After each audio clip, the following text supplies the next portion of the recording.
Today we are going to discuss about axillary artery. Before going into axillary artery, let's take a small look at what is axilla. Axilla is a pyramidal structure between the upper arm and the chest wall, upper chest wall.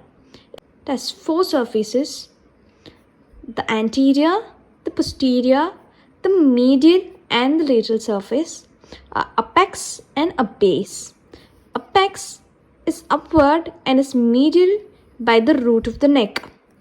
The base is formed by the anterior axillary fold and the posterior axillary fold.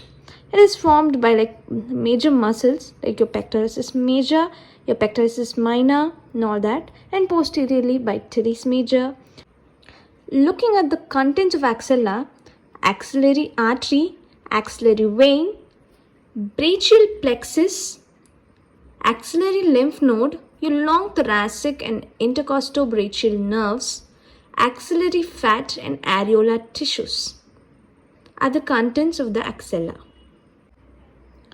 Now, looking at the axillary artery, every artery has an origin, same like muscles, and a termination point.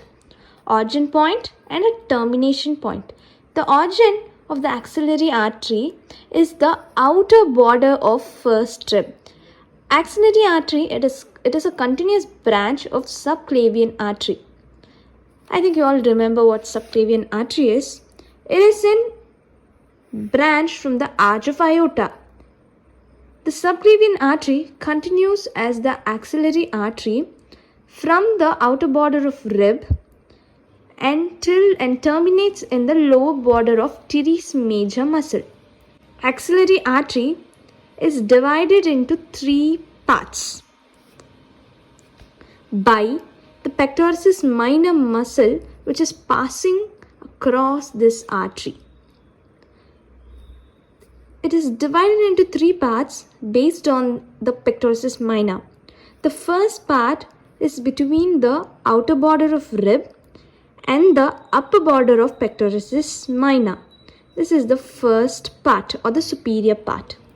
The second part is between the pectoralis minor, from the upper border of pectoralis minor to the lower border of pectoralis minor. This is known as posterior part or second part.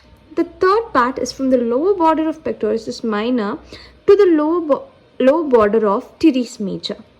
This is known as third part or the inferior part. Branches from the axillary artery. The first part or the superior part give rises to one branch.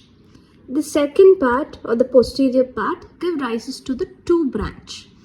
The third part or the inferior part give rises to three branch. So the number of branches depend on the part. The branch from the first part is superior thoracic artery.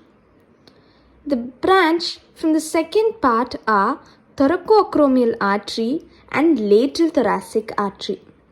The third part give rises to subscapular artery, anterior circumflex humeral artery and posterior circumflex humeral artery.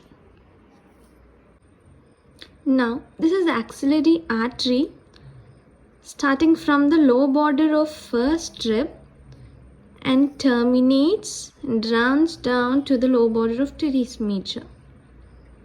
Now the first part from the lower border, outer border of first rib to the upper border of pectoralis minor. And the first part is the first branch, the superior thoracic artery. The superior thoracic artery runs down between the two pectoralis muscle and ends supplying them. From the posterior part, the second part arises to branches: the acromiothoracic artery or the thoracoacromial artery and the lateral thoracic artery. The acromiothoracic artery starts from the upper border of pectoralis minor and then terminates as four branches: clavicular branch, deltoid branch, acromial branch and the pectoral branch. The lateral thoracic artery is the largest artery. It is also known as lateral mammary branch and supplies the breast.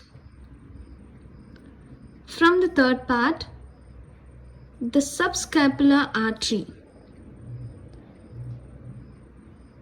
runs and terminates in the inferior angle of the scapula.